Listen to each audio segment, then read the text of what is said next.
Olá, tudo bem? Hoje é dia de Ações de Graças, celebrado em muitos países, quarta quinta-feira do mês de novembro. Dia de agradecer a Deus de maneira especial pelas boas colheitas na vida. Isso acontece na Nova Inglaterra, a partir do grande êxodo do povo que sai da Inglaterra, de uma perseguição, e vai para a América, onde hoje são os Estados Unidos. E eles percebem, ali no século XVII, que o Senhor Deus tem dado uma boa colheita para eles. Então eles celebram a boa colheita. No século XIX, em 1863, para ser mais exato, Abraham Lincoln estabelece a quarta quinta-feira de novembro como o dia de dar graças.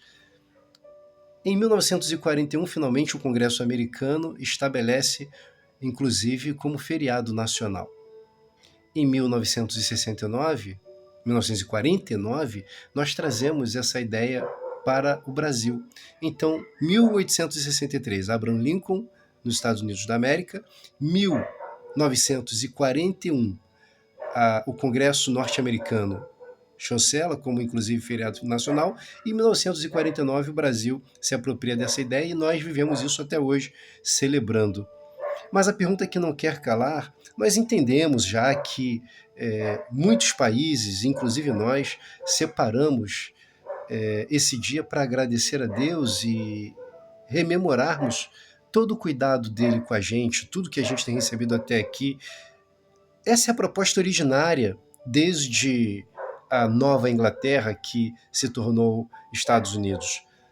E isso também acontece aqui no Brasil. E as igrejas, em especial, celebram, basicamente todas as igrejas protestantes celebram essa data como oportunidade de pensar naquilo que o Senhor Deus fez na vida de cada um deles ao longo do ano. Mas a pergunta que não quer calar é: o Dia de Ações de Graças, ele deve ser celebrado pensando apenas no cuidado de Deus com os frutos que nós recebemos, a boa colheita, aquilo que de positivo aconteceu? Será que é isso que nós devemos celebrar? Porque se a gente olha para a epístola de Paulo, a primeira epístola aos Tessalonicenses, no capítulo 5, versículo 18, Paulo diz àqueles irmãos queridos: em tudo dai graças, porque cuideis ser esta vontade de Deus em Cristo Jesus. Então, em tudo, em absolutamente tudo, sejam gratos. E Paulo está escrevendo isso para os Tessalonicenses, que é a segunda epístola que ele escreve na sua vida. A primeira é Gálatas, em 48 depois de Cristo, e essa primeira Tessalonicenses e segunda, ele escreve em 50 depois de Cristo, 50, 51, e ele está falando para uma comunidade cristã que é quase que na sua totalidade de gentio. E Paulo não pôde ficar muito tempo em Tessalônica porque os judeus que lá residiam perseguiram ele com intenção de morte.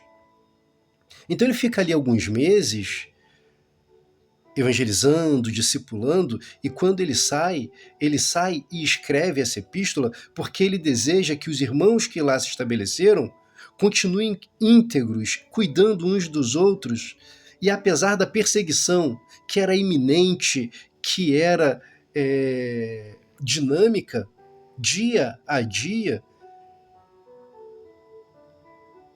apesar disso, aqueles irmãos deveriam ter um coração grato. Paulo não está escrevendo para quem está tudo dando certo na vida. Paulo não está escrevendo para quem só tem motivo de agradecer, motivo positivo.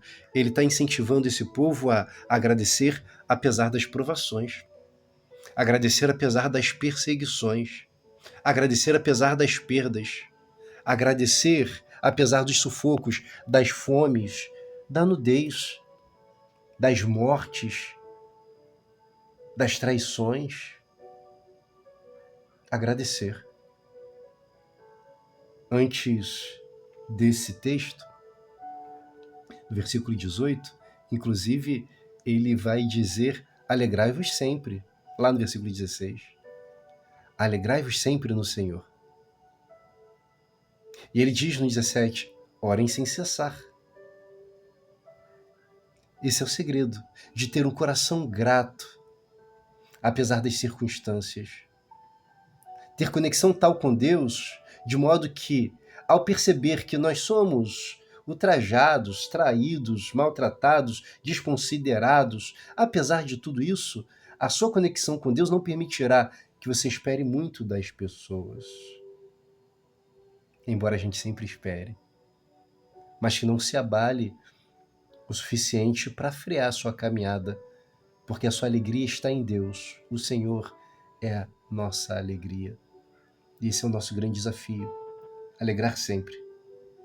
E a gente só consegue alegrar sempre quando a gente ora sem cessar, porque isso pressupõe uma conexão continuada em todas as circunstâncias, porque aí a sua alegria está no Senhor, apesar das circunstâncias.